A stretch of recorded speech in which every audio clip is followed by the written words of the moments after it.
Bienvenidos a Historias Sagradas. I'm 32, juggling family, working full-time, and earning a bachelor's degree. At University of Phoenix, I earn career-relevant skills with every 5-week course. Skills I can use now, not just after graduation. Earn skills in weeks, not years. Visit phoenix.edu. You know how to make a great meal. And when it comes to the mess, Palmolive knows how to handle it. Palmolive Ultra removes up to 2.5 times the grease versus Dawn Non-Concentrated. Palmolive's most powerful formula instantly cuts grease, leaving you with sparkling clean dishes. Palmolive Ultra. Click or tap the banner to shop now or visit palmolive.com. Hoy exploraremos una de las dinámicas familiares más fascinantes del Antiguo Testamento, el favoritismo de Jacob hacia sus hijos y cómo esto marcó profundamente sus vidas y la historia de Israel. Jacob, quien fue el favorito de su madre Rebeca, perpetuó este patrón en su propia familia, creando tensiones y conflictos que, aunque dolorosos, fueron usados por Dios para cumplir su propósito eterno. José, con su túnica multicolor y sueños proféticos, fue el hijo predilecto de Jacob, un trato especial que desató celos devastadores entre sus hermanos. Estos celos llevaron a José a vivir experiencias dramáticas, desde ser vendido como esclavo hasta llegar al poder en Egipto, donde finalmente se convirtió en el salvador de su familia en tiempos de hambruna. Benjamín, el hijo menor, ocupó un lugar especial en el corazón de Jacob después de la supuesta pérdida de José. Su protección y cuidado por Benjamín reflejaban no solo el amor de un padre, sino también un vínculo que mantuvo viva la esperanza de la familia. Pero ¿quién fue realmente el hijo más amado de Jacob? ¿Fue José, con su favor especial, o Benjamín, quien ocupó ese lugar en los últimos años de su vida? Y más importante aún, ¿cómo usó Dios estas dinámicas familiares para cumplir su plan de redención y promesa? Acompáñanos a sumergirnos en esta historia de favoritismo, tensiones, reconciliación y propósito divino, y descubre cómo las relaciones familiares pueden convertirse en el escenario perfecto para los planes eternos de Dios.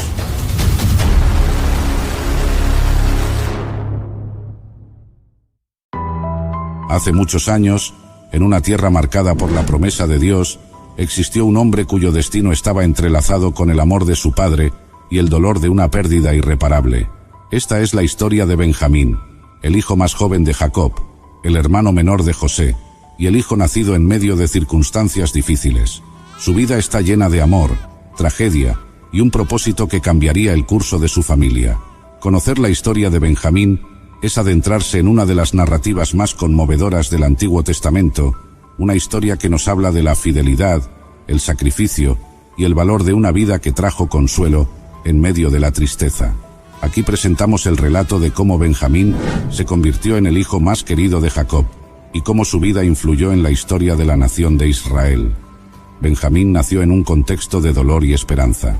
Su madre, Raquel, había sido la esposa amada de Jacob, pero también había sufrido por muchos años debido a su incapacidad para tener hijos. Finalmente, Dios escuchó sus oraciones y Raquel dio a luz primero a José, el hijo favorito de Jacob. Sin embargo, años más tarde, cuando Raquel quedó embarazada nuevamente, las cosas tomaron un rumbo trágico. Durante el parto, Raquel sufrió complicaciones y en medio de su dolor, murió al dar a luz a su segundo hijo. Antes de morir, Raquel llamó a su hijo Benoni, que significa hijo de mi dolor. Pero Jacob, al verlo, decidió cambiarle el nombre a Benjamín, que significa hijo de mi mano derecha o hijo de mi fortuna. Este cambio de nombre representaba la esperanza y el amor que Jacob tenía por su hijo, incluso en medio de una pérdida tan dolorosa. La muerte de Raquel dejó un vacío enorme en la vida de Jacob, y Benjamín se convirtió en el último vínculo con la mujer que él tanto amaba. Por esta razón, Benjamín creció siendo el hijo más querido de Jacob. Aunque Jacob tenía otros hijos mayores, la conexión emocional que tenía con Benjamín era única. Este favoritismo no era algo secreto, y los hermanos mayores de Benjamín, especialmente los hijos de Lea, podían ver claramente la preferencia que Jacob tenía por él. Este amor especial por Benjamín, junto con el favoritismo anterior hacia José, creó tensiones dentro de la familia que terminarían por tener consecuencias significativas. Benjamín era todavía muy pequeño cuando su hermano José fue vendido como esclavo por sus propios hermanos, quienes, llenos de celos y resentimiento, decidieron deshacerse de él. Le dijeron a Jacob que una bestia salvaje había matado a José, y le mostraron su túnica de colores empapada en sangre como prueba. Jacob quedó devastado por la noticia, y el dolor por la pérdida de José nunca desapareció de su corazón. En medio de este sufrimiento, Benjamín se convirtió en el consuelo de Jacob, quien no podía soportar la idea de perder también a su hijo menor. Este temor hizo que Jacob protegiera a Benjamín con un celo particular, asegurándose de que siempre estuviera a salvo y fuera del peligro. Pasaron los años, y la familia de Jacob enfrentó tiempos de escasez y hambruna. La situación se volvió desesperante, ya que no había suficiente alimento para mantener a todos, y el futuro de la familia se veía sombrío. Cuando la comida comenzó a agotarse, Jacob envió a sus hijos mayores a Egipto para comprar grano, ya que había oído que allí se habían almacenado grandes cantidades de alimento. Sin embargo, Jacob se negó a permitir que Benjamín acompañara a sus hermanos, por miedo a que algo malo le ocurriera, tal como había sucedido con José. Lo que Jacob no sabía era que José, a quien creía muerto, era ahora el gobernador de Egipto, el encargado de distribuir el grano durante la hambruna. Este hombre poderoso y misterioso, que los hermanos de Benjamín desconocían, sería el instrumento de Dios para unir nuevamente a una familia rota. Cuando los hermanos de Benjamín llegaron a Egipto, no reconocieron a José, pero él sí los reconoció a ellos. José decidió ponerlos a prueba para ver si habían cambiado desde los días en que lo habían vendido como esclavo. Les habló con dureza y los acusó de ser espías. Después de interrogarlos, José les dijo que, para probar su honestidad, debían regresar a Canaán y traer a su hermano menor, Benjamín. Los hermanos quedaron desconcertados, pero no tuvieron otra opción que regresar a casa y contarle a su padre lo que había sucedido. Jacob, al escuchar la demanda del gobernador de Egipto, se angustió profundamente. No quería arriesgar la vida de Benjamín, y la idea de enviarlo a Egipto lo llenaba de temor. Jacob no podía soportar la idea de perder al último hijo de Raquel, pero la hambruna continuaba, y finalmente, cuando se agotaron todas las provisiones, Jacob no tuvo más remedio que ceder. Judá, uno de los hermanos mayores, se ofreció a ser responsable de Benjamín y prometió traerlo de vuelta sano y salvo. Con el corazón lleno de preocupación, Jacob permitió que Benjamín fuera a Egipto con sus hermanos, confiando en que Dios cuidaría de él. En medio de este momento de incertidumbre, Jacob se apoyó en la promesa de Dios y en la protección divina, esperando que su amado hijo regresara sano y salvo. Cuando los hermanos llegaron a Egipto con Benjamín, José quedó profundamente conmovido al ver a su hermano menor. A pesar de los años que habían pasado, el amor de José por Benjamín seguía intacto. José preparó un banquete para sus hermanos, y en medio de la comida, mostró un trato especial hacia Benjamín, dándole una porción 5 veces mayor que la de los demás. Los hermanos de Benjamín, que habían cambiado con el tiempo, no mostraron señales de celos ni resentimiento, lo cual alegró a José. Sin embargo, José aún quería asegurarse de que sus corazones habían cambiado por completo, así que decidió ponerlos a prueba una vez más. José ordenó a sus sirvientes que llenaran los sacos de sus hermanos con grano, y que colocaran su copa personal en el saco de Benjamín. Al día siguiente, cuando los hermanos partieron de regreso a Canaán, José envió a sus hombres tras ellos para acusarlos de haber robado la copa. Cuando la copa fue encontrada en el saco de Benjamín, los hermanos quedaron aterrorizados y regresaron a Egipto, desesperados por salvar a su hermano menor. Judá, quien había prometido a su padre proteger a Benjamín, se adelantó y se ofreció a quedarse como esclavo en lugar de Benjamín, mostrando así un cambio verdadero en su carácter y un profundo amor por su padre y su hermano. Judá, que alguna vez había sido partícipe en la venta de José, ahora estaba dispuesto a sacrificarse para proteger a Benjamín, revelando cuánto había aprendido sobre el valor de la familia y el arrepentimiento sincero. Este acto de sacrificio y amor convenció a José de que sus hermanos habían cambiado. Con lágrimas en los ojos, se reveló a ellos diciendo: «Yo soy José, vuestro hermano, a quien vendisteis a Egipto». Los hermanos quedaron atónitos y llenos de temor, pero José los consoló, asegurándoles que todo lo que había sucedido estaba dentro del plan de Dios para salvar a muchas vidas durante la hambruna. José abrazó a Benjamín, y ambos lloraron juntos, uniendo nuevamente a la familia después de tantos años de separación y dolor. La reunión de José y Benjamín fue un momento de profunda emoción y sanidad para toda la familia. Jacob, Al enterarse de que José estaba vivo, no podía creerlo. Cuando finalmente se convenció, su espíritu revivió, y con gran alegría, decidió viajar a Egipto para reunirse con su hijo perdido. La llegada de Jacob a Egipto fue un evento lleno de lágrimas y abrazos.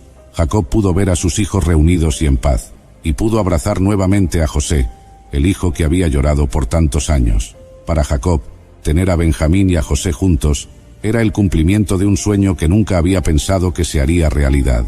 La esperanza que había mantenido viva durante tantos años se materializaba ante sus ojos, y su corazón se llenó de gratitud y alegría. Benjamín, aunque no tuvo un papel tan prominente como José, fue crucial para la unidad de la familia de Jacob. Su presencia en Egipto fue el catalizador que permitió la reconciliación entre José y sus hermanos. Además, Benjamín fue el símbolo del amor de Jacob por Raquel, y su vida representaba la esperanza y la restauración en medio de la pérdida. A través de Benjamín, vemos cómo Dios puede obrar incluso en las circunstancias más difíciles para traer consuelo y restauración. Él fue el medio por el cual Dios trajo unidad y reconciliación a una familia rota por los celos y el engaño. La vida de Benjamín también nos enseña acerca del sacrificio y la protección. Los hermanos de Benjamín, especialmente Judá, mostraron un cambio significativo en su actitud hacia él. Años antes, habían sido capaces de vender a José por envidia, pero ahora estaban dispuestos a dar sus propias vidas para proteger a Benjamín. Este cambio en los hermanos de Benjamín es un testimonio del poder de la transformación y del arrepentimiento. A través de su amor por Benjamín, los hermanos demostraron que habían aprendido la lección más importante: el valor de la familia y el amor sacrificial. La transformación de los hermanos muestra cómo el arrepentimiento genuino puede llevarnos a la redención, y cómo el amor por los demás nos impulsa a tomar decisiones que reflejan el corazón de Dios. Benjamín, el hijo menor de Jacob, también se convirtió en el progenitor de una de las 12 tribus de Israel. La tribu de Benjamín tuvo un papel importante en la historia de Israel. De esta tribu surgieron personajes destacados como el rey Saúl, el primer rey de Israel, y el apóstol Pablo, quien más tarde sería uno de los más grandes líderes del cristianismo. La herencia de Benjamín continuó a lo largo de los siglos, mostrando que, aunque no siempre sea visible, Dios tiene un propósito especial para cada vida. La tribu de Benjamín, aunque pequeña, fue conocida por su valentía y su fidelidad, y jugó un papel crucial en la historia del pueblo de Dios. La valentía de los descendientes de Benjamín es un recordatorio de que Dios puede utilizar incluso a los más pequeños y aparentemente insignificantes para cumplir sus propósitos eternos. La historia de Benjamín es un recordatorio del amor inquebrantable de un padre por su hijo, y de cómo Dios puede transformar situaciones difíciles en bendiciones.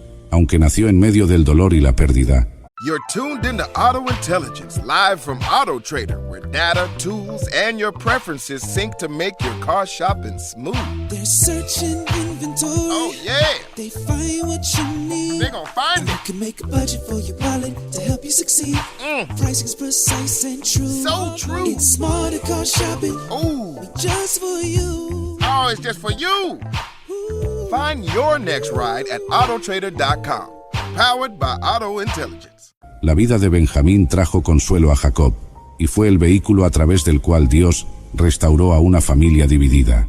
Benjamín nos enseña que, incluso cuando enfrentamos circunstancias que parecen insuperables, Dios tiene un plan para nuestras vidas, un plan que puede traer esperanza y sanidad, incluso en medio del sufrimiento. La vida de Benjamín también nos muestra que el amor y la fidelidad tienen el poder de sanar heridas profundas y restaurar relaciones rotas. Dios utilizó a Benjamín como un puente para la reconciliación, demostrando que, aunque nuestras circunstancias sean complicadas, su propósito siempre prevalecerá. Soy José, y esta es mi historia. Mi historia comienza en la tierra de Canaán, donde nací en una familia numerosa. Soy el penúltimo de 12 hermanos. Desde mis primeros años, mi vida estuvo marcada por la preferencia de mi padre y las tensiones familiares que esto generó. Mi padre, Jacob, me tenía un cariño especial entre todos sus hijos. En parte porque nací cuando él ya era bastante mayor. Este afecto se manifestó de manera tangible cuando me obsequió una túnica de colores vivos, una prenda distinguida que me diferenciaba de mis hermanos. En aquel tiempo, Una túnica de tal magnitud no era solo una prenda de vestir, sino un símbolo de posición y favoritismo, algo que no pasó desapercibido para mis hermanos. La envidia y el resentimiento crecieron en el corazón de mis hermanos debido a esta preferencia paterna, pero lo que exacerbó aún más sus sentimientos hacia mí fueron los sueños que tuve y que, con la inocencia de la juventud, les compartí. En uno de estos sueños, las gavillas de trigo que representaban a mis hermanos se inclinaban ante la mía. En otro, el sol, la luna y 11 estrellas, simbolizando a mis padres y hermanos, se inclinaban ante mí. Estos sueños, que más tarde se entenderían como visiones proféticas de mi futuro papel de liderazgo sobre ellos, en aquel momento solo sirvieron para avivar las llamas de su odio. El día en que mi vida tomó un giro inesperado, comenzó como cualquier otro, bajo las órdenes de mi padre, quien me pidió que fuera a buscar a mis hermanos. Estaban pastoreando los rebaños en Siquem, una distancia considerable desde nuestra casa en Hebrón. Con la túnica de colores que me había regalado mi padre sobre mis hombros, partí hacia Siquem. Sin embargo, al llegar, me informaron de que mis hermanos habían llevado los rebaños a Dotán, así que continué mi viaje hacia Dotán. Al verme acercar desde la distancia, mis hermanos inmediatamente reconocieron la túnica colorida que llevaba. Antes de que pudiera acercarme, comenzaron a conspirar contra mí. Consumidos por el resentimiento y la envidia, vieron esta oportunidad como el momento perfecto para deshacerse de mí. Ahí viene ese soñador, dijeron, con desdén y malicia en sus voces. La idea inicial de algunos fue matarme y deshacerse de mi cuerpo en uno de los pozos secos que salpicaban el desierto, diciendo luego a nuestro padre que un animal feroz me había devorado. Sin embargo, Rubén, el mayor de mis hermanos, intervino con una propuesta diferente. Sugirió que, en lugar de matarme, simplemente me arrojaran a uno de los pozos vacíos, con la intención secreta de rescatarme más tarde y devolverme a mi padre. Confiando en su juicio, mis hermanos accedieron, y cuando llegué, me despojaron de mi túnica de colores y me arrojaron al pozo, que estaba vacío y sin agua. Mientras yacía en el fondo del pozo, mis hermanos se sentaron a comer, aparentemente indiferentes a mi destino. Fue entonces cuando divisaron una caravana de ismaelitas que venía de Galaad, con camellos cargados de especias, bálsamo y mirra, de camino a Egipto para comerciar. Judá, otro de mis hermanos, propuso entonces una idea que cambiaría mi destino para siempre. En lugar de dejarme morir o matarme, él sugirió venderme a los ismaelitas. De esta manera, no tendrían que derramar mi sangre directamente y, al mismo tiempo, se beneficiarían de la situación. Mis hermanos estuvieron de acuerdo con este plan. Así, por 20 piezas de plata, fui sacado del pozo y entregado a los ismaelitas, quienes me llevaron a Egipto como esclavo. Mis hermanos, mientras tanto, tomaron mi túnica de colores, la mancharon con la sangre de un cabrito y la llevaron a mi padre, haciéndole creer que había sido devorado por una bestia feroz. Mi papá quedó inconsolable, creyendo que había perdido a su hijo predilecto para siempre. La reacción de mi padre ante la noticia de mi supuesta muerte fue de un dolor y una tristeza inmensurables. Mis hermanos regresaron a casa con mi túnica de colores, la cual habían manchado intencionalmente con la sangre de un cabrito, para hacer creer a mi padre que había sido devorado por una fiera. Al presentarle la túnica, le preguntaron con fingida inocencia si la reconocía. Mi papá la reconoció de inmediato, y su conclusión fue instantánea y desgarradora. Sin duda, una fiera salvaje ha devorado a José. Despedazado, despedazado. El impacto de esta noticia sumió a mi padre en un luto profundo. Se negó a ser consolado por sus hijos y sus hijas, quienes, a pesar de su culpabilidad, intentaron ofrecerle consuelo. Mi padre, Jacob, declaró que llevaría su duelo por mí a la tumba, diciendo: «Porque yo descenderé al Seol a mi hijo llorando». Su dolor era tan profundo que ninguna palabra, gesto de consuelo o intento de aliviar su sufrimiento tuvo efecto. La pérdida que creía haber sufrido, la de su hijo amado, el hijo de su vejez, a quien había amado más que a los demás, le causó un dolor que parecía inconsolable. Mi llegada a Egipto marcó el comienzo de un capítulo completamente nuevo y desafiante en mi vida. Tras ser vendido a los mercaderes ismaelitas por mis propios hermanos, fui llevado a Egipto, lejos de mi hogar y mi familia en Canaán. La travesía hacia Egipto estuvo llena de incertidumbre y temor. Como esclavo, mis expectativas de futuro eran sombrías, y el dolor de la traición familiar y la separación aún pesaba profundamente en mi corazón. Al llegar a Egipto, fui presentado en el mercado de esclavos, un lugar de desesperanza donde los hombres, mujeres y niños eran vendidos como propiedad a los postores más altos. En este contexto de vulnerabilidad y despojo, fui comprado por Potifar, el capitán de la guardia del faraón. Potifar era un hombre de alto rango en la sociedad egipcia, y ser adquirido por alguien de su estatus fue, en cierta manera, un giro afortunado dentro de mi desafortunada situación.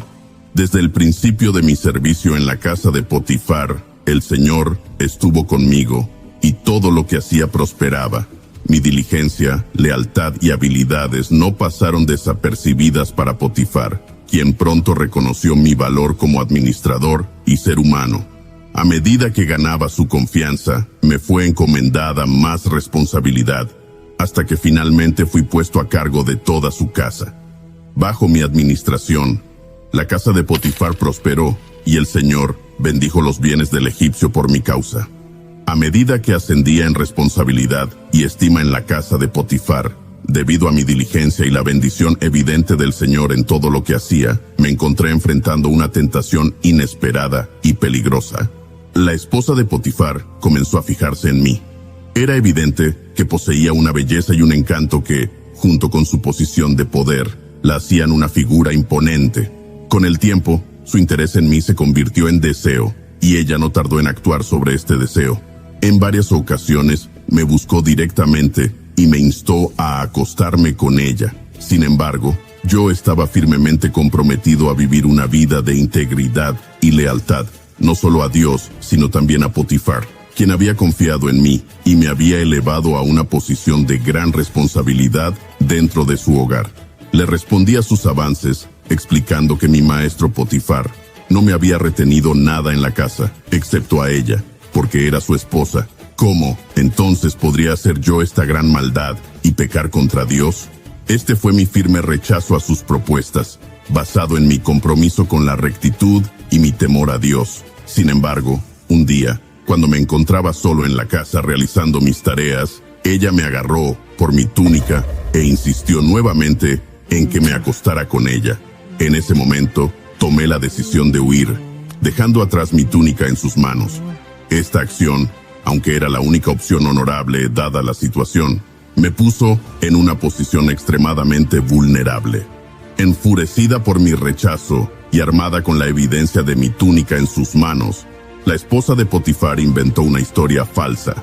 Cuando su marido regresó a casa, lo confrontó con acusaciones de que yo había intentado aprovecharme de ella, presentando mi túnica como prueba de mi supuesta maldad. Potifar, al oír las acusaciones de su esposa y ver mi túnica en sus manos, se llenó de ira. Sin dar oportunidad a mi defensa, actuó según el testimonio de su esposa y me envió a prisión, marcando así otro giro dramático en mi vida. Al ser encarcelado injustamente por las falsas acusaciones de la esposa de Potifar, me encontré en un lugar destinado a los criminales del faraón, un ambiente que distaba mucho de ser acogedor o justo. Sin embargo, incluso en este entorno sombrío, el Señor estuvo conmigo, mostrándome su lealtad y extendiendo su bondad a través de mi situación. El guardia de la prisión, al poco tiempo de mi llegada, notó algo diferente en mí. Aunque estaba rodeado de desesperación y culpa, había una presencia de paz y prosperidad en todo lo que emprendía dentro de los muros de la cárcel. Reconociendo esta cualidad única, el guardia me confió la responsabilidad de los demás prisioneros.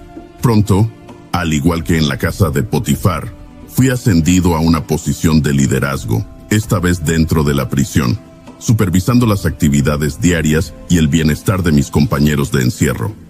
Durante mi tiempo en la cárcel, tuve la oportunidad de interactuar con dos individuos que jugarían un papel crucial en el siguiente capítulo de mi vida: el copero y el panadero del faraón, quienes también habían sido encarcelados por ofensas contra su señor. Ambos hombres tuvieron sueños perturbadores durante su estancia en prisión, y al notar su inquietud una mañana, les pregunté por la causa de su tristeza. Al escuchar sobre sus sueños, les ofrecí interpretarlos, confiando en la guía de Dios para revelar sus significados. El sueño del copero fue el primero que escuché. Él me contó: en mi sueño veía una vid delante de mí, y en la vid había 3 ramas. Tan pronto brotó, floreció, y sus racimos maduraron en uvas. La copa del faraón estaba en mi mano, y tomé las uvas, las exprimí en la copa del faraón, y puse la copa en la mano del faraón. Interpreté este sueño para él, diciendo: las 3 ramas son 3 días. Dentro de 3 días, el faraón levantará tu cabeza y te restaurará a tu posición, y pondrás la copa del faraón en su mano, tal como solías hacer cuando eras su copero. Pero cuando todo te vaya bien, recuérdame y sé bondadoso conmigo. Menciona mi caso al faraón y sácame de esta casa. Luego, el panadero, al escuchar la interpretación favorable del sueño del copero, decidió contarme su sueño. En mi sueño, había 3 canastas de pan blanco sobre mi cabeza, y en la canasta más alta, había toda clase de alimentos para el faraón, obra de panadero, pero las aves comían de la canasta sobre mi cabeza. La interpretación que di al sueño del panadero fue mucho más sombría. Las 3 canastas son 3 días. Dentro de 3 días, el faraón levantará tu cabeza de sobre ti y te colgará en un árbol, y las aves comerán tu carne de sobre ti. Ambas interpretaciones se cumplieron exactamente como las había relatado. 3 días después, en el cumpleaños del faraón, él hizo un banquete para todos sus siervos. Durante el banquete, restauró al copero a su posición, pero al panadero lo colgó, tal como había sido interpretado por mí. Este evento no solo demostró la habilidad dada por Dios para interpretar sueños, sino que también marcó un punto crucial en mi vida. Aunque había pedido al copero que se acordara de mí ante el faraón, lamentablemente, una vez fuera de la prisión, se olvidó de mí durante 2 años completos. No fue hasta que el faraón tuvo sus propios sueños perturbadores y ningún sabio en Egipto pudo interpretarlos, que el copero finalmente recordó mi habilidad y mencionó mi nombre al faraón. El sueño del faraón fue un momento decisivo en mi vida y en la historia de Egipto. El faraón se vio perturbado por 2 sueños en una misma noche, y a pesar de tener a su disposición a los mejores magos y sabios de Egipto, nadie pudo ofrecerle una interpretación satisfactoria. Fue entonces cuando el copero, recordando mi habilidad para interpretar correctamente sus sueños y los del panadero mientras estábamos en prisión, recomendó mis servicios al faraón. El faraón me mandó llamar de inmediato desde la prisión. Después de asearme y cambiarme de ropa, fui presentado ante él. El faraón me dijo: he tenido un sueño y nadie puede interpretarlo, pero he oído decir de ti que cuando oyes un sueño puedes interpretarlo. Respondí que no era en mí, sino que Dios daría al faraón una respuesta de paz. El faraón entonces procedió a contarme sus sueños. El primero era sobre 7 vacas gordas y hermosas que salían del río Nilo, seguidas por 7 vacas flacas y feas que devoraban a las 7 vacas gordas.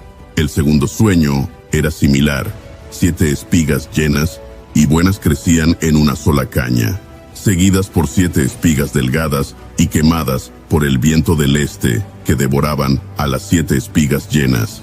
Interpreté los sueños del faraón, diciéndole que ambos sueños eran en realidad el mismo, y que Dios le estaba revelando lo que estaba a punto de hacer.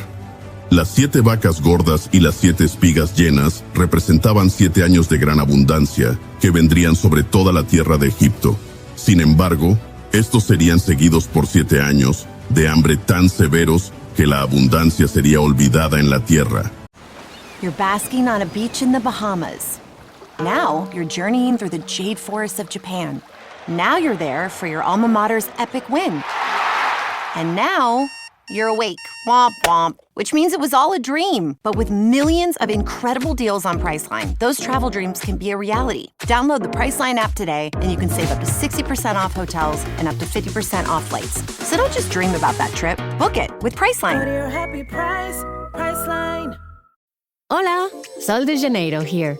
This holiday season, the world is your stage with new limited edition gift sets packed with craveable body care and irresistible perfume mists that bring out the brightest version of you and everyone on your list. Our award-winning, visibly firming Brazilian Boom Boom Cream and cult favorite fragrances bring a little mist, a little mingle, and endless delight to the senses. Holiday's hottest gifts are waiting for you at soldejaneiro.com. Buenos dias! Café Bustelo espresso-styled iced coffee is hitting refrigerators with a cold front that'll sweep through your senses. So keep the coffee pours long and the cool sips slow. Café Bustelo está aquí. Y el hambre consumiría la tierra. La duplicación de los sueños significaba que el asunto estaba firmemente decidido por Dios y que Dios lo haría prontamente.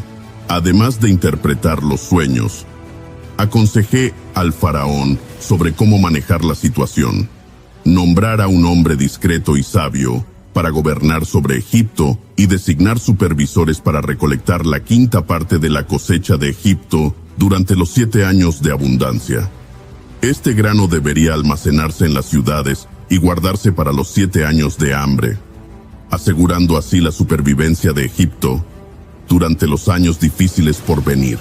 El faraón y sus siervos quedaron impresionados por la interpretación y el consejo. Viendo la sabiduría que Dios me había dado, el faraón dijo: ¿podemos encontrar a otro hombre como este, en quien esté el Espíritu de Dios? Así, fui nombrado por el faraón como gobernador sobre toda la tierra de Egipto, encargado de implementar el plan para salvar a Egipto y a las regiones circundantes de la inminente hambruna.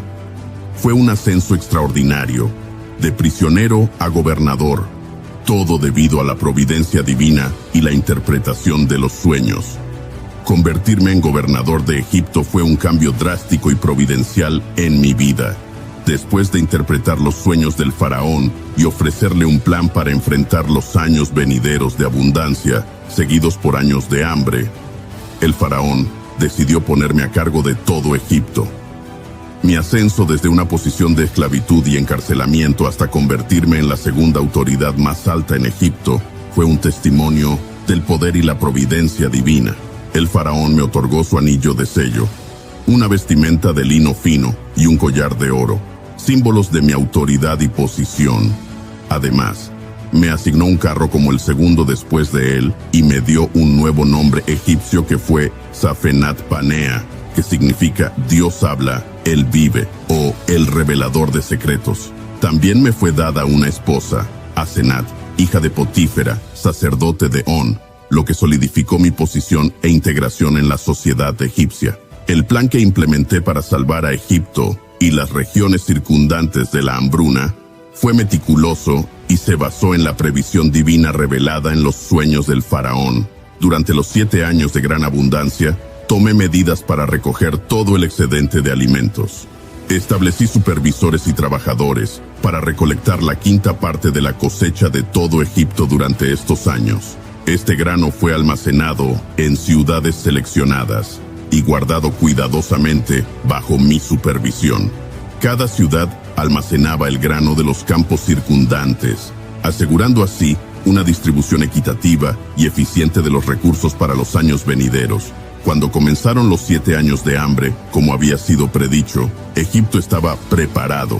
La hambruna afectó no solo a Egipto, sino también a las regiones circundantes. Sin embargo, gracias a la acumulación de granos durante los años de abundancia, Egipto se convirtió en el centro de distribución de alimentos. Abrí los almacenes y vendí grano a los egipcios y a las personas de otras tierras que venían a Egipto para comprar alimentos y sobrevivir a la hambruna. La primera reunión con mis hermanos fue un momento cargado de emociones y significado profundo, aunque ellos no me reconocieron al principio.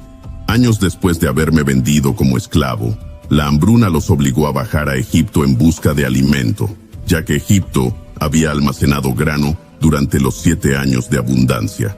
Cuando mis hermanos llegaron, se presentaron ante mí, pues yo era el gobernador a cargo de vender el grano. Se postraron con sus rostros en tierra, cumpliendo sin saberlo el sueño que había tenido muchos años atrás, en el que sus gavillas se inclinaban ante la mía. Aunque reconocí a mis hermanos inmediatamente, decidí no revelar mi identidad. En cambio, opté por ponerlos a prueba para ver si su carácter había cambiado desde aquellos días en Canaán. Los acusé de ser espías que venían a ver la desnudez de la tierra, una acusación que negaron vehementemente, afirmando ser hijos de un hombre en Canaán, que eran honestos y que uno de sus hermanos ya no estaba con ellos, refiriéndose a mí sin saberlo. Para probar su honestidad, les dije que enviaran a uno de ellos a traer a su hermano menor, Benjamín, asegurándoles que sería la única manera de verificar su historia y no ser considerados espías. Mantuve a Simeón como rehén y permití que los demás regresaran a casa con grano para sus familias, pero con la condición de que regresaran con Benjamín. Secretamente, hice que el dinero con el que pagaron el grano fuera devuelto en sus sacos, lo que añadió una capa adicional de confusión y temor cuando lo descubrieron en su camino de regreso.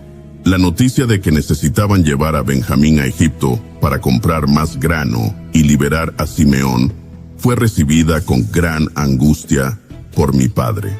Mis hermanos regresaron de su primer viaje a Egipto con el grano necesario para nuestra familia, pero también con la noticia de que el gobernador egipcio, yo, sin que ellos supieran quién era realmente, había acusado a mis hermanos de ser espías y había retenido a Simeón hasta que regresaran con Benjamín, el hermano menor, como prueba de su honestidad y de que no eran espías. Al escuchar esto, mi padre se angustió profundamente. La idea de perder a Benjamín, otro hijo de su amada esposa Raquel, era insoportable para él, especialmente después de haber perdido a su hijo José. Mi papá expresó su dolor y su temor al decir: José no está, y Simeón no está, y ahora tomaréis a Benjamín. Todas estas cosas son contra mí. Rubén, el hijo mayor, intentó asegurar a nuestro padre prometiéndole que él mismo garantizaría el retorno seguro de Benjamín, llegando incluso a decir que mi padre podría matar a sus propios hijos si no traía a Benjamín de vuelta.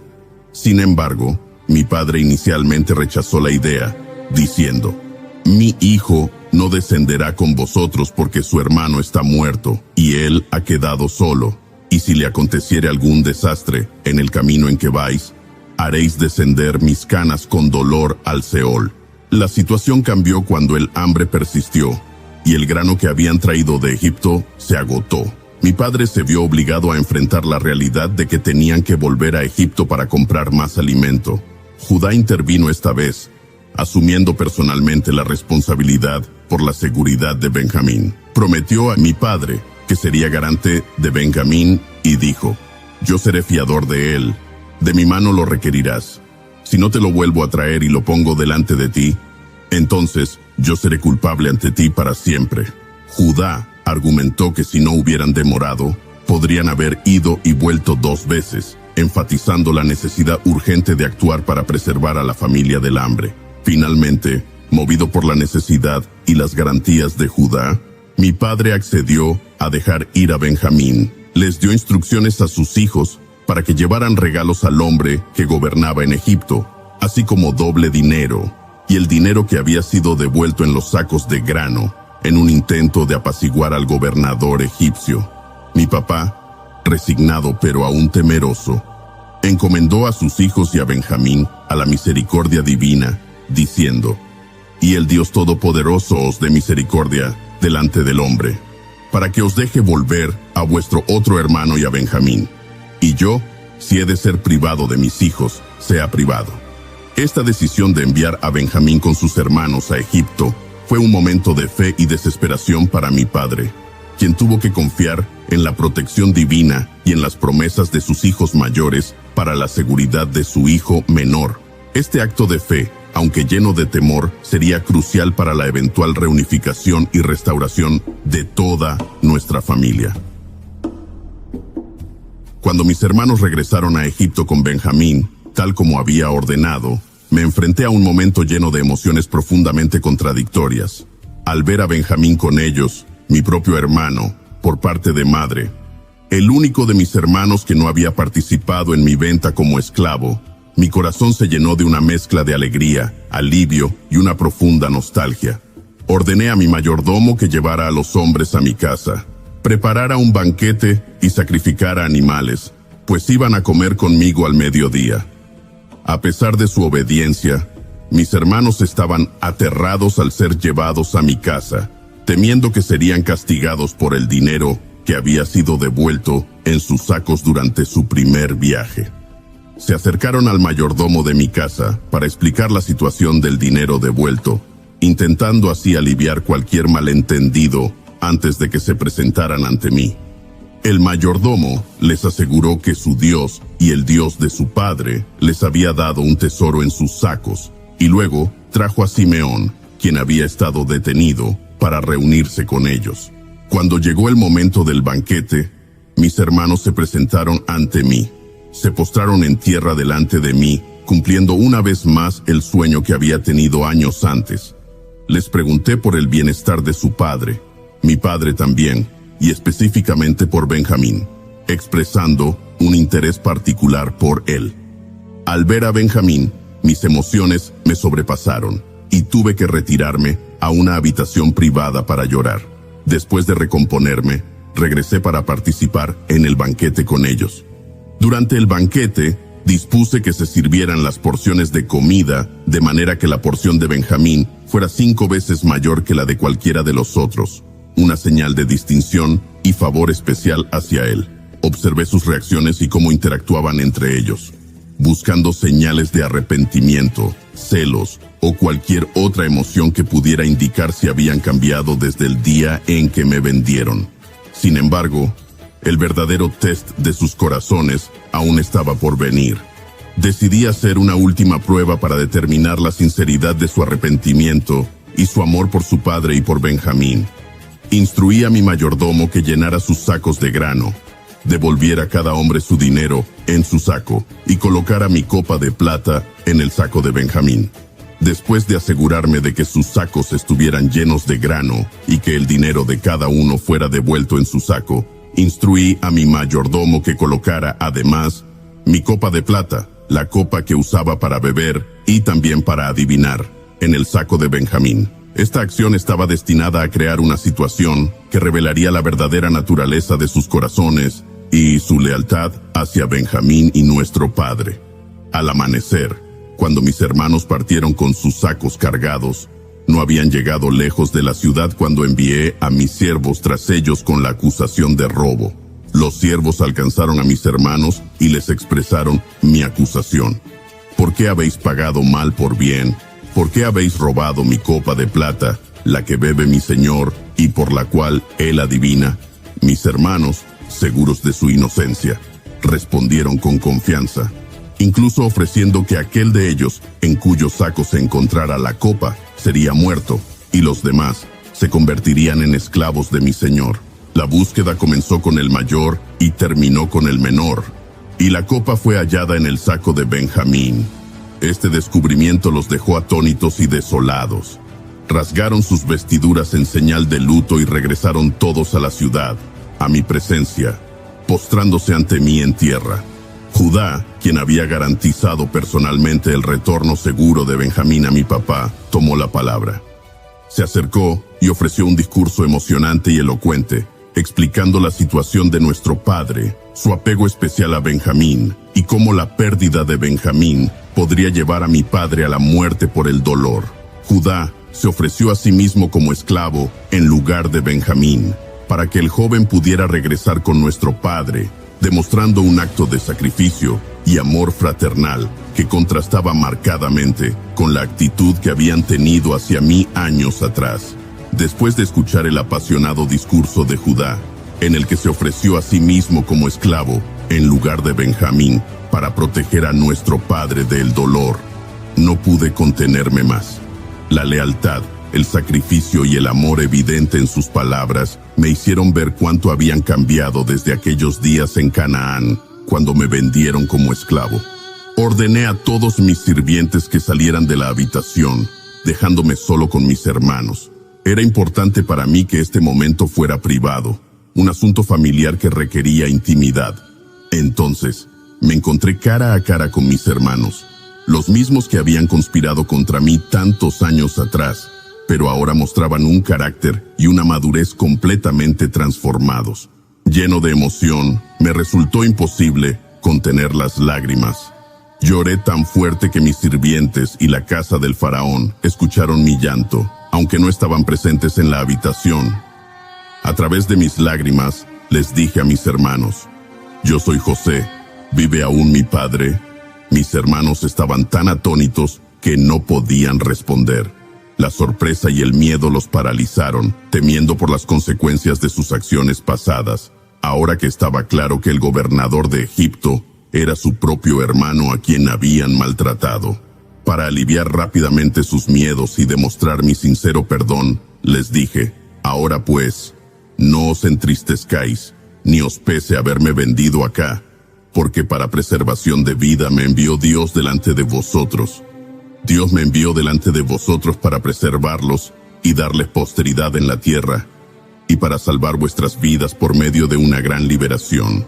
Así que no fuisteis vosotros los que me enviasteis acá, sino Dios. Les hice ver que, a pesar de las circunstancias adversas y los años de separación y dolor, había un propósito divino mayor en juego, que todo había sido parte de un plan para salvar vidas durante la hambruna. Al reconocerme, el shock inicial de mis hermanos dio paso a un torrente de emociones. La sala se llenó de lágrimas, abrazos y expresiones de asombro, alivio y felicidad.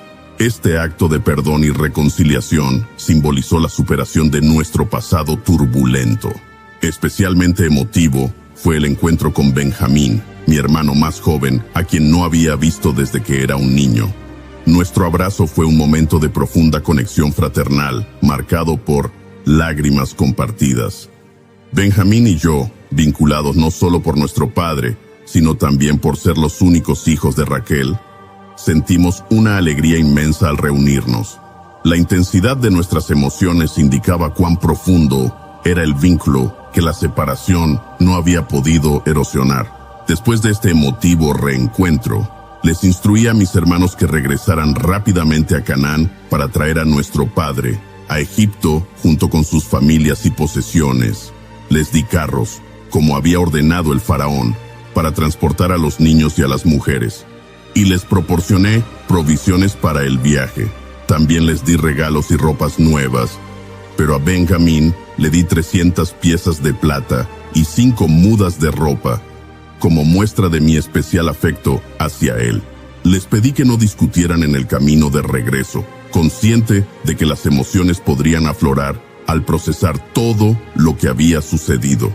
Este consejo reflejaba mi deseo de que mantuvieran la paz y la unidad que acabábamos de restaurar. Al llegar a Canaán, mis hermanos le relataron a mi padre todo lo sucedido, diciéndole: José aún vive y es gobernador de toda la tierra de Egipto. Mi padre, al principio, no podía creerles debido a la incredulidad y el shock. Sin embargo, cuando vio los carros que José había enviado para transportarlo, su espíritu revivió y dijo: basta, mi hijo José aún vive. Iré y lo veré antes de morir. La reunión de mi papá conmigo en Egipto fue otro momento cargado de gran emoción. Al vernos, nos abrazamos fuertemente, llorando por un largo tiempo. Para él, este reencuentro conmigo, el hijo que había creído muerto durante tantos años, fue un regalo divino, un milagro que superó cualquier expectativa que pudiera haber tenido en sus últimos años. Bajo la protección y provisión de mi posición en Egipto, mi familia se estableció en la región de Gosén. Greetings from my bath, festive friends. The holidays are overwhelming, but I'm tackling this season with PayPal and making the most of my money. Getting 5% cash back when I pay in 4. No fees, no interest.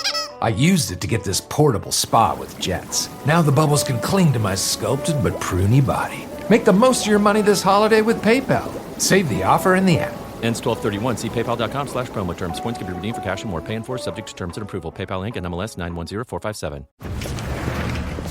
Hey, welcome into Walgreens. Hi there. Hey. All right, hon. I'll grab the gift wrap, cards, and, those stuffed animals the girls want. Great. And I'll grab the string lights and some... How about I grab some cough drops? This is not just a quick trip to Walgreens. I'm fine, honey. Well, just in case. You know what they say. 'Tis the season. This is help staying healthy through the holidays. Walgreens. From Curtis 50 Cent Jackson. Tommy back. Yeah, I am. And the executive producers of Power. There's levels to this game. Comes the final season of Force. We're gonna have to be careful about our next move. We get what we can now and take the rest later. This is gonna be the battle of our life. It's go time. This is a dangerous life that I choose to be in with you. Force. Never bet against me, because I'm always win. Premieres November 7th, only on Stars and the Stars app. Una de las mejores partes del país, donde pudieron vivir y prosperar.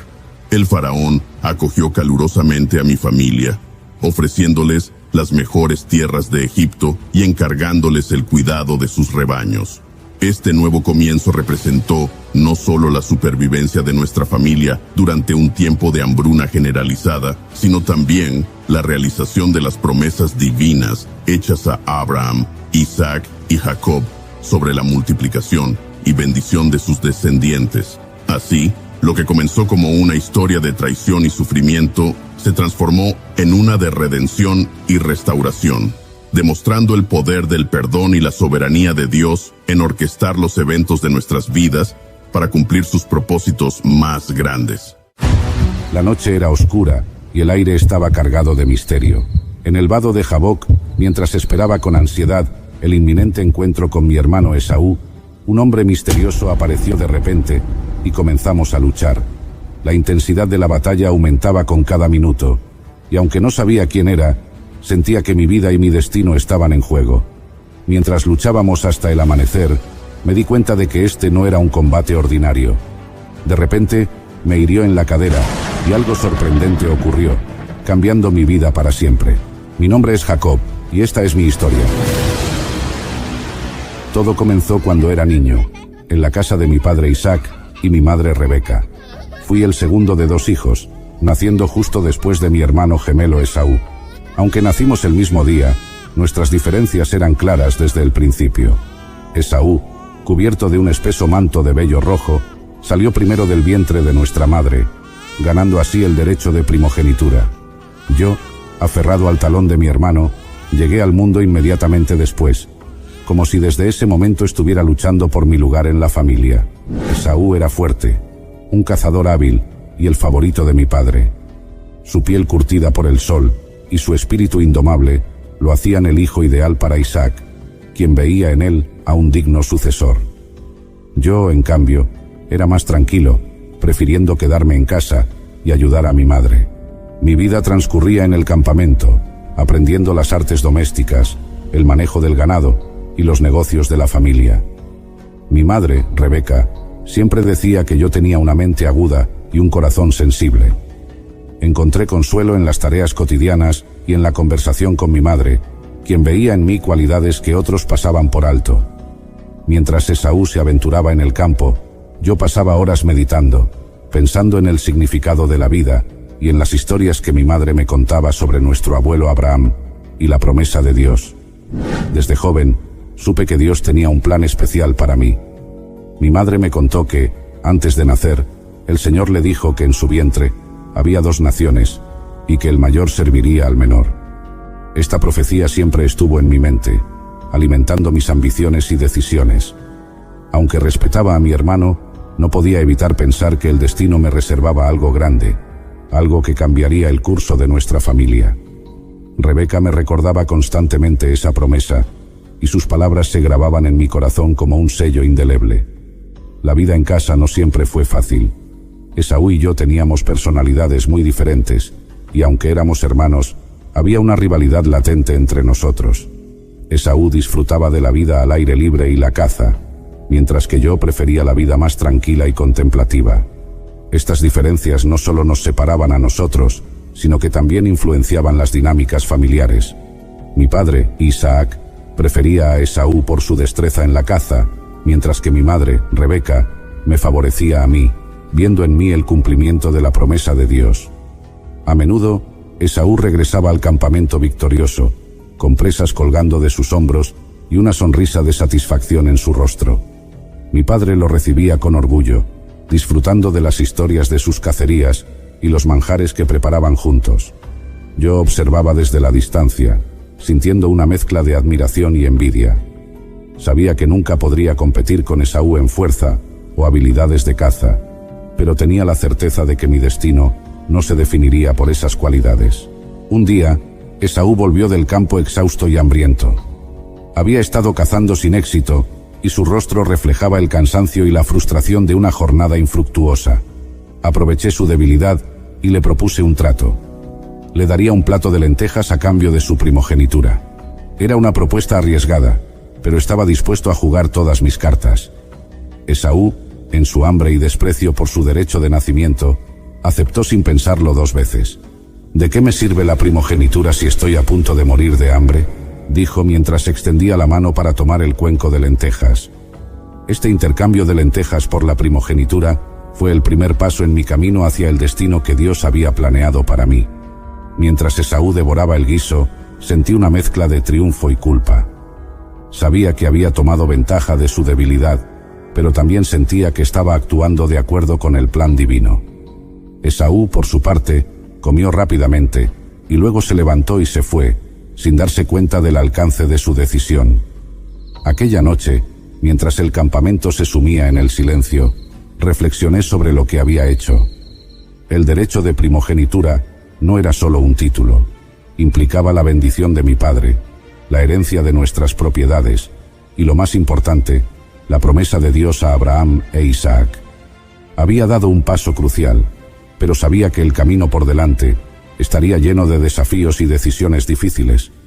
La vida nunca volvería a ser la misma, y aunque no podía prever todo lo que me esperaba, estaba decidido a seguir adelante, confiando en la promesa de Dios y en mi capacidad para enfrentar cualquier obstáculo. A partir de ese momento, mi vida comenzó a tomar un rumbo diferente. Cada acción y decisión que tomé estuvo influenciada por esa promesa divina y por la visión de un futuro en el que yo sería el heredero de la bendición de Dios. La rivalidad con Esaú se intensificó y las tensiones en nuestra familia crecieron. Pero a pesar de todo, continué adelante, siempre recordando las palabras de mi madre y la visión de la escalera celestial que había visto en Betel. La bendición de mi padre era algo que anhelaba profundamente. Sabía que, según la tradición, Esaú debía recibirla por ser el primogénito, pero también sabía que Dios había prometido que el mayor serviría al menor. Esta promesa divina era una luz constante en mi mente, guiando mis decisiones y fortaleciendo mi determinación. Mi madre, Rebeca, compartía esta visión y estaba dispuesta a hacer lo que fuera necesario para que se cumpliera. Fue ella quien ideó el plan para que yo recibiera la bendición de mi padre. Isaac, mi padre, ya era anciano, y su vista se había deteriorado considerablemente. Sabía que el momento de dar su bendición final estaba cerca, y llamó a Esaú, su hijo favorito, para que cazara y le preparara un guiso sabroso. Mientras Esaú se adentraba en el campo, mi madre rápidamente me llamó y me explicó su plan. Ve al rebaño y tráeme 2 de los mejores cabritos. Prepararé un guiso como a tu padre le gusta, y tú se lo llevarás para que te bendiga en lugar de a Esaú, me dijo con urgencia en su voz. Lleno de nerviosismo, pero también de una determinación férrea, obedecí. Mi madre cocinó el guiso, y luego tomó las pieles de los cabritos para cubrir mis manos y el cuello, para que pareciera tan velludo como Esaú. También me hizo poner las ropas de mi hermano, para que el olor del campo impregnara mi cuerpo. Con el guiso en las manos y el corazón latiendo rápidamente, me acerqué a mi padre. Soy Esaú, tu primogénito, le dije con voz temblorosa. Isaac, aunque desconfiado al principio, me pidió que me acercara. Me tocó las manos y el cuello, y al sentir la piel velluda de los cabritos, se convenció de que era Esaú. La voz es la voz de Jacob, pero las manos son las manos de Esaú, murmuró para sí mismo. Sin darse cuenta del engaño, procedió a bendecirme. Que Dios te dé del rocío del cielo y de la grosura de la tierra, y abundancia de trigo y de mosto. Sírvante pueblos, y naciones se inclinen a ti. Sé Señor de tus hermanos, e inclínense a ti los hijos de tu madre. Malditos los que te maldijeren, y benditos los que te bendijeren, pronunció mi padre, confiriéndome una bendición que cambiaría el curso de nuestras vidas. La ira de Esaú cuando descubrió el engaño fue inmensa. Su grito de furia resonó en toda la casa, y el miedo me invadió. ¿No me has reservado ninguna bendición?, clamaba, y mi corazón se rompía al escuchar su desesperación. Isaac le dio una bendición secundaria, pero la herida de Esaú no sanaría fácilmente. Esaú juró vengarse y matar a su hermano. Temiendo por mi vida, mi madre me aconsejó huir a la casa de su hermano Labán en Harán. Partí de inmediato, dejando atrás a mi familia y todo lo que conocía. En el camino, agotado y lleno de incertidumbre, me detuve en un lugar para pasar la noche. Con una piedra como almohada, me dormí y tuve una visión en Betel. Vi una escalera que llegaba al cielo, con ángeles subiendo y bajando por ella. En lo alto de la escalera, el Señor se me apareció y dijo: Yo soy el Señor, el Dios de tu padre Abraham y el Dios de Isaac. La tierra en la que estás acostado, te la daré a ti y a tu descendencia. Tu descendencia será como el polvo de la tierra, y te extenderás al occidente, al oriente, al norte y al sur. En ti y en tu simiente serán benditas todas las familias de la tierra. He aquí, yo estoy contigo, y te guardaré por donde quiera que fueres, y volveré a traerte a esta tierra, porque no te dejaré hasta que haya hecho lo que te he dicho. Este sueño me llenó de esperanza y fortaleza para el viaje que tenía por delante. Me levanté de aquel lugar con una renovada confianza en la promesa de Dios. Marqué el lugar como sagrado, llamándolo Betel, y prometí que si Dios me protegía en mi viaje y me traía de vuelta en paz, Él sería mi Dios. Al llegar a Harán, conocí a mi tío Labán, y me enamoré de su hija menor, Raquel. Su belleza me cautivó desde el primer momento, y su dulzura conquistó mi corazón. Sin dudarlo, ofrecí trabajar 7 años para poder casarme con ella. Los 7 años pasaron rápidamente, pues mi amor por Raquel era tan grande que el tiempo volaba cuando pensaba en ella. Finalmente, llegó el día de la boda. Pero Labán, conocido por su astucia, me engañó. Durante la ceremonia, cuando el velo cubría a la novia, no me di cuenta del cambio hasta la mañana siguiente. En lugar de Raquel, descubrí a Lea, su hermana mayor. Mi corazón se rompió de nuevo. Enfrenté a Labán, y él, con una sonrisa astuta, me explicó que en su tierra no era costumbre casar a la menor antes que a la mayor. Sin otra opción, acordé trabajar otros 7 años por Raquel. Y así lo hice. Durante este tiempo, Dios me bendijo con muchos hijos a través de Lea, Raquel y sus siervas, Bila y Zilpa. Mi familia creció y prosperó, pero mi relación con Labán se volvió cada vez más tensa.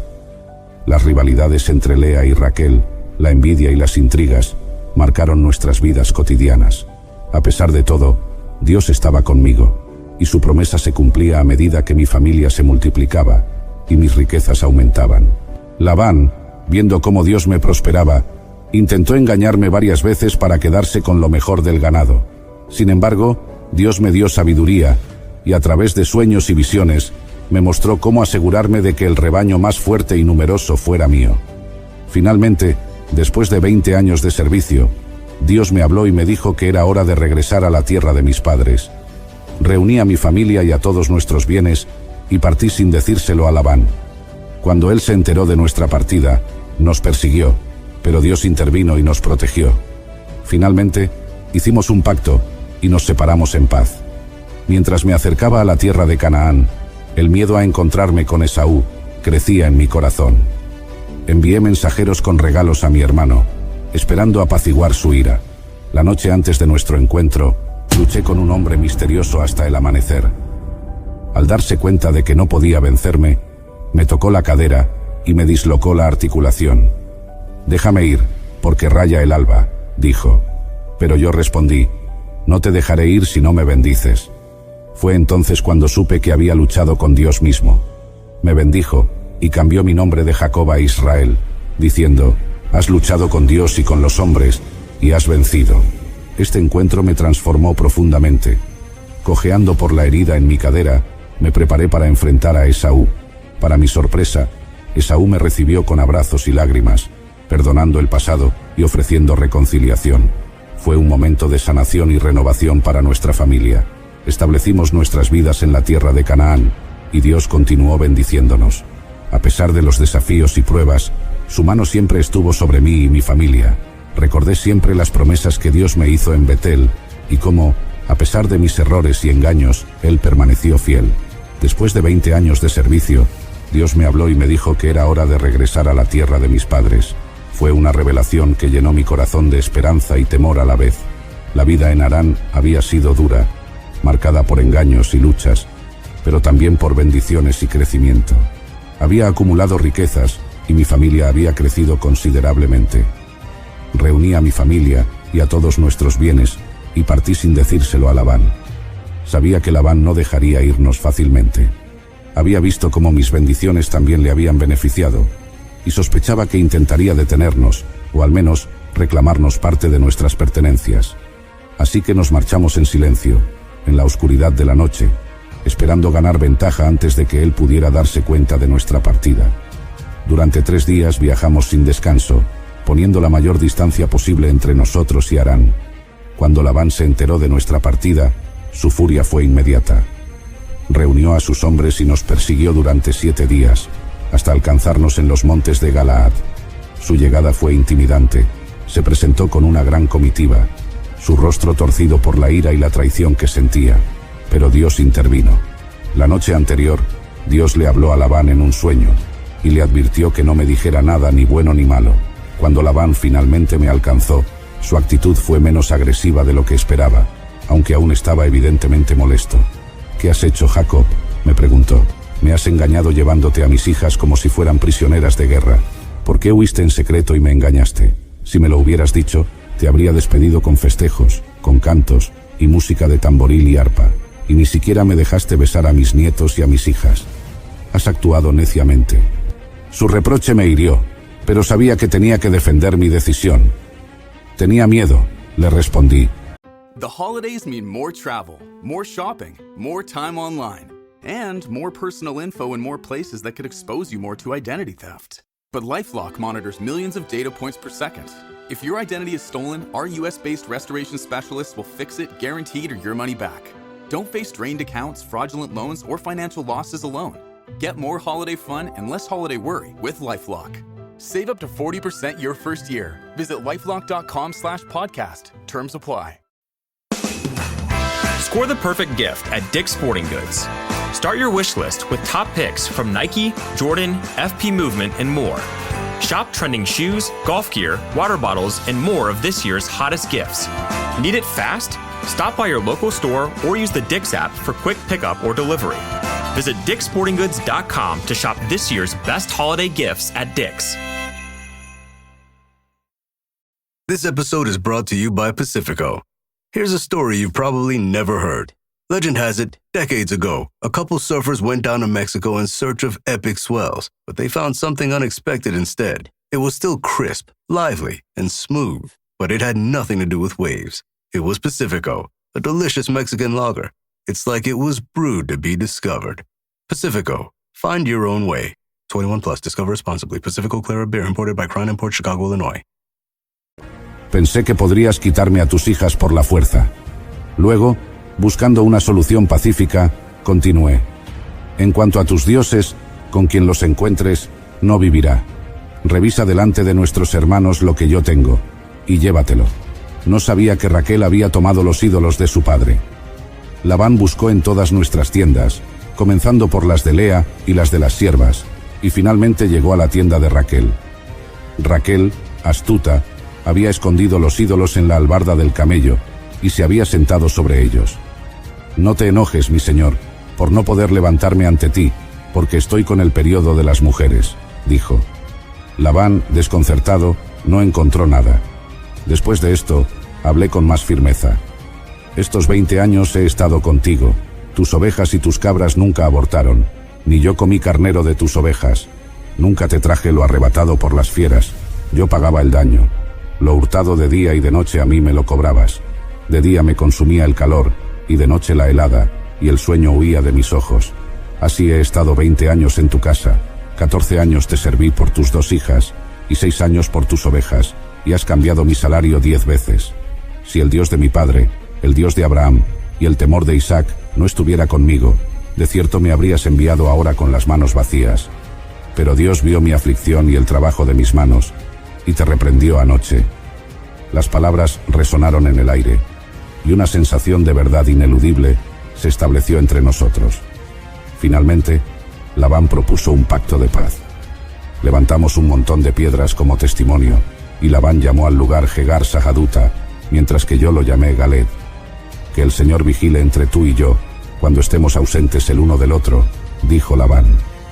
Así, después de compartir una comida ritual, nos separamos en paz, y Labán regresó a su hogar.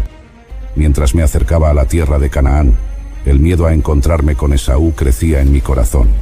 La herida de nuestro pasado no había sanado, y me preguntaba si aún guardaba rencor por la bendición robada. Sabía que necesitaba prepararme para cualquier resultado. Envié mensajeros con regalos a mi hermano, esperando apaciguar su ira.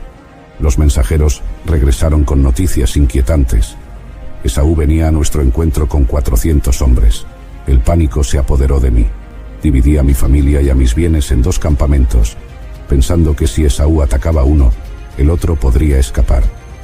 Aquella noche, solo y angustiado, me arrodillé y oré.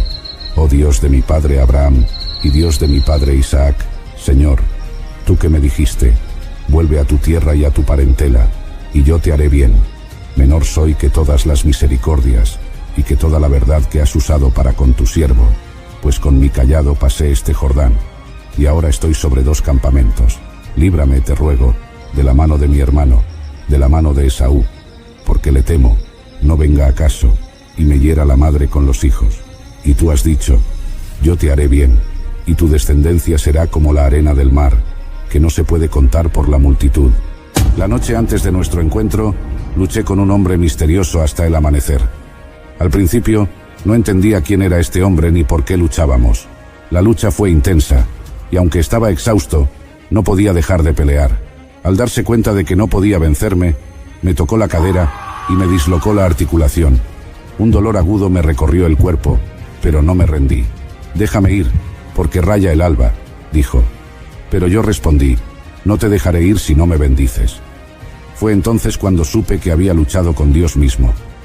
Me bendijo y cambió mi nombre de Jacob a Israel, diciendo, has luchado con Dios y con los hombres, y has vencido. Este encuentro me transformó profundamente. Cojeando por la herida en mi cadera, me preparé para enfrentar a Esaú. Para mi sorpresa, Esaú me recibió con abrazos y lágrimas, perdonando el pasado y ofreciendo reconciliación. Fue un momento de sanación y renovación para nuestra familia. Nos abrazamos, y sentí que un peso inmenso se levantaba de mis hombros. Establecimos nuestras vidas en la tierra de Canaán, y Dios continuó bendiciéndonos.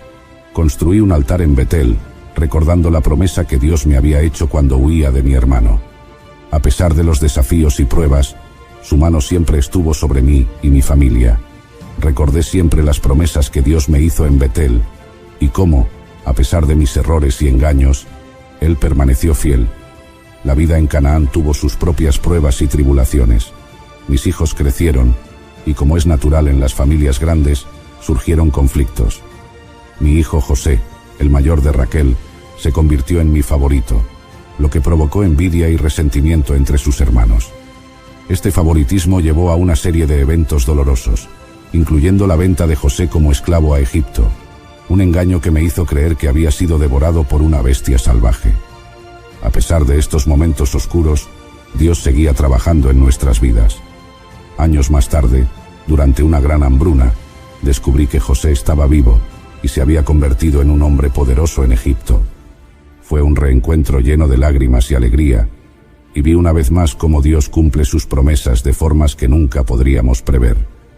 Mi familia se mudó a Egipto bajo la protección de José, y viví mis últimos años rodeado de mis hijos y nietos, agradecido por la fidelidad y la misericordia de Dios.